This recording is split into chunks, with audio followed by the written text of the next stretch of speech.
If you've ever wondered how you get nice looking tables with contrasted headings and banded rows going down your table, that's the alternate colours, then Excel provides a nice simple tool that lets you create tables quickly and easily. Now back in the day, people had to do their own formatting on tables, so they had to colour their own cells, they had to set all the borders up, all that kind of thing, and a lot of people still do that. That's completely unnecessary these days with the Excel tool that's provided.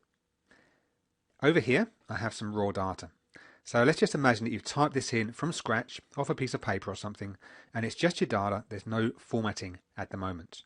You'll notice there's no blank rows or columns anywhere in this table, and that's important because Excel treats blank rows or blank columns as the edge or the boundary of your data, and it'll stop there, and it'll often stop short. It won't include your whole set of data.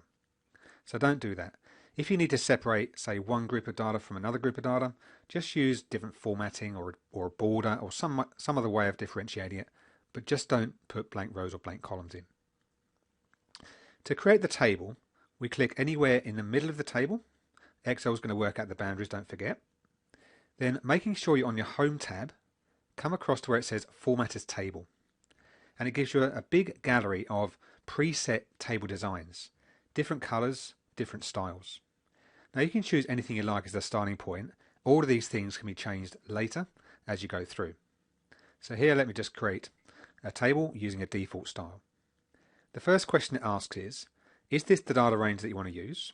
And because there's no blank rows or columns, it's picked the whole lot up. You see the marching ants around the edge.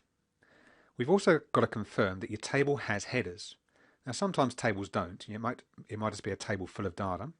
In this particular case, our top row does have the headings. So let's leave that ticked and click OK. Now that's a formatted table. It may not be ideal for you, but you can change all these things as you go through. You'll notice that the header is a different colour. It also has drop-down arrows. These are filtering arrows, which you can turn on or off as you need to. It always switches them on by default when you create a brand new table. It's banded the rows like I mentioned before. And if you look down the bottom right corner, there's a little green right-angled marker, which is an Excel indicator that this is an Excel formatted table, rather than one you've done yourself. If you click on the table, the first thing I'm going to do is to turn those filters off. So that's simply on the Data tab, find your filter button, click it to switch it off. Then at the top, you've got this extra section called Table Tools with a Design tab, and it contains all the things you need to work on this table. So first of all, on the right hand side, you'll see the table styles, and it only ever shows you part of the gallery if it's a big gallery, but whenever you see a gallery, always look for this little icon in the bottom right, like a little down arrow with a line above it, and when you click on that, it opens up the full gallery. Sometimes you get a scroll bar as well to take you down to the last few options. Live Preview has now kicked in, which means that as you hover over each of these thumbnails, you will see the design applied to your table in Excel. And to switch it over, you just simply click the new style that you like, and it applies that new style to your table. Now let's just keep this for a little while. Over to the left of that styles gallery, you get these 6 tick boxes. And each of those 6 tick boxes corresponds to a different part of your table. So the header row, first of all, is ticked, and that's why the top row is treated differently. Now sometimes the first column in your table is also labels, it's not pure data.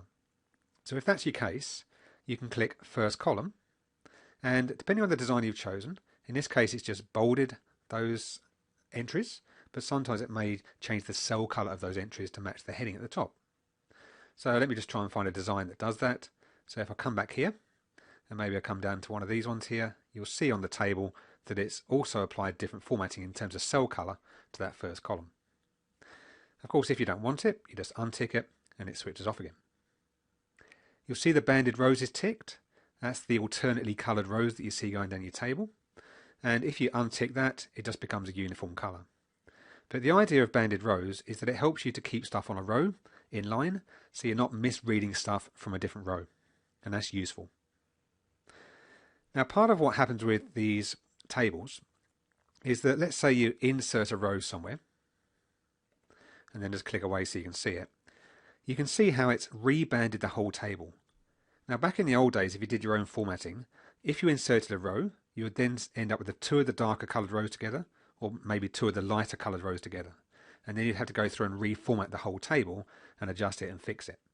These days, it's all taken care of. So that's one big advantage. Also, if you delete a row, it does the same thing. So when I click away so you can see it, it's rebanded the whole table. So little things like that. It does little things that just kind of help you along the way. It also has some implications on formulas that you might come into later. But also, you notice in the bottom right corner, the little green right angled marker there that I mentioned before, that's the bottom right boundary of your table if you like. But if you were now to add a row, so let's just start typing here, and I'm just going to press Tab to move across, you'll see how the new row has been incorporated into the table. So again, back in the old days, anything you entered below the table or to the side of the table was treated as being outside the table. And so anything like charts or pivot tables, that kind of thing that relied on your data, you'd have to go back and reselect the data range or expand the data range to include that new data. These days, that's not necessary.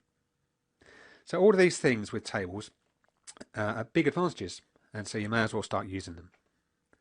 Just to wrap up what I was saying before with these 6 tick boxes, you also have banded columns. So some people will switch off the banded rows and turn on the banded columns. And it just kind of does the alternate colours going across the table rather than down the table. There's no function to that. That's purely a design choice. With banded rows, it does serve a purpose as well. Now the last column, a bit like the first column, will format differently. That's for things like totals and that kind of thing if it applies. Here it doesn't. Total row is a little bit different. Now this is assuming that you don't have any totals currently on your bottom row. So when you click total row, it actually adds a new row ready for your totals. And then obviously you've got to put your formulas in here to generate those values, but the formatting side of it's already done. So that's just a really quick overview of tables. If you don't use them at the moment, start using them. They're very, very useful.